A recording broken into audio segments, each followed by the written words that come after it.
the preface by Wordsworth in paper number 3. First of all, Wordsworth and lyrical ballads. Wordsworth is a late poet. He is emerging himself from the pseudo-classicism poets, and he is quite different from them because the pseudo-classical poets are quite stinky to the rules and regulations and try to follow what the classical poets were doing. So he is quite different from them. He wrote lyrical ballads with S.T. Coleridge. Both have made the experiment with the poetry and what the original romanticism should be in lyrical ballads. And he was a romantic poet, means freeness and vividness of subjectivity we can find in it. He is quite free from the rules and regulations, languages and all that, which is quite prior to the poetry rather than the subject matter and aesthetic treasure. The preface was formed in the book of lyrical ballad. Actually, the preface is a preface or introductory part of the lyrical ballad. Here we can see the critics in the Wordsworth. There is a definition of poetry given by Wordsworth, and also he threw some light in poetic diction. The definition is spontaneous overflow of powerful feelings recollected in tranquility. First of all, let's understand the definition. That a spontaneous overflow. So when we are, we are full of the feelings, suddenly it comes into our mind in any time, in any incident, we are full of feelings, and that is called, the feeling is so powerful that we lost ourselves completely into it. So that is called the spontaneity and powerfulness of the feelings. Second is recollected in tranquility. So tranquility means calm and restness. So recollected, when we recollect that portion, we get some philosophical ideas attached to it sometimes, and sometimes we have missed that spontaneity and that power in that feelings. The contrast is in definition. So how can we express that spontaneity to that feelings when we are not able to even speak sometimes what we are felt? Right? We are not able to express, then how can we express into writing? And how can we with that much power we can recollect it in a relaxed mood? If it is relaxed mood, we are collecting it, then we cannot define our mood that we are originally in relaxation. Because spontaneity and powerfulness completely imposed our mind and completely cover our thoughts and all that, and it makes our mind tense. Rather it is a positive feeling or negative feelings, it makes our mind tense. So we cannot, there is a conflict in the definition itself we can see. Then, what is the poetry? The poetry is the naked and native dignity of man. Means it represents the dignity in the feelings, and nakedness means openness of that mind. Sometimes we cannot say what the person is feeling when he or she is doing something. Rather he or she doing something formally or informally, we cannot explain their feelings.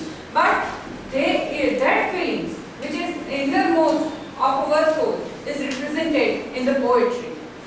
And the function of poetry is the brain and final spirit of all knowledge, the impassioned expression that is in the contents of all the signs.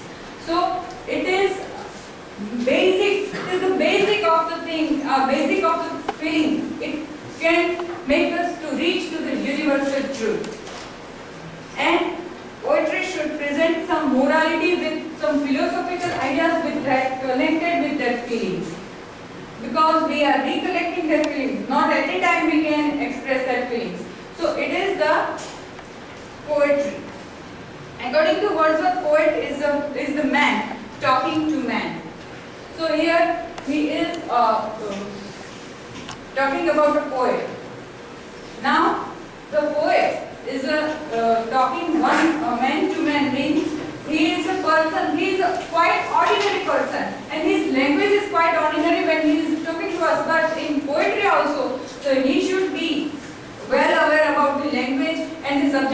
of the poetry, so that not only himself but other people also enlightened and getting connected with the poetry. He is more sensitive than ever sensitive man or than common man. The poet is more sensitive about anything, and this is not the sensitiveness which we feel a superficial sensitiveness. It is the sensitiveness which connects us to the universe. More comprehensive than the common man. His understanding and his comprehensiveness make him stand him different from the other common man, because his understanding of some proper thing. For example, Wordsworth himself, what he sees in the daffodils, what he sees in other things, we might not see ever when we see the bunch of flowers, right? So that is the thing, that he is more comprehensive and more sensitive. He can connect himself with any other person, with any other situation. And he also can, here poet means the creator, not only a writer of poetry. He can feel others. His sensitiveness makes him feel others' feelings also. That much he is sensitive. He is more ethical than any moral man. His morality is there connected with his feelings, because he is frequently passing through the spontaneous overflow. So his morality is quite, we can assume that it's quite high than any other man. His ethics, his authenticity is quite high.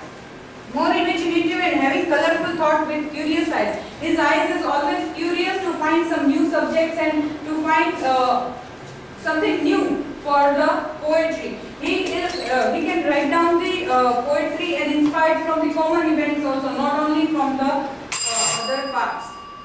He is having power to express his feeling which justifies the poetry. Here he is clarified that whatever language, whatever form he is using is not merely a form, and it is not a matter to stick to the rules and regulation. But poetry, what is the aim of poetry? To teach morality, to give ethical pleasure to common men. Should be also justified with when he is expressing his feelings. He is quite far from the man who has proud on his creativity and who has enough time, who has his own world with his creativity and his poetry. The other world doesn't matter for them.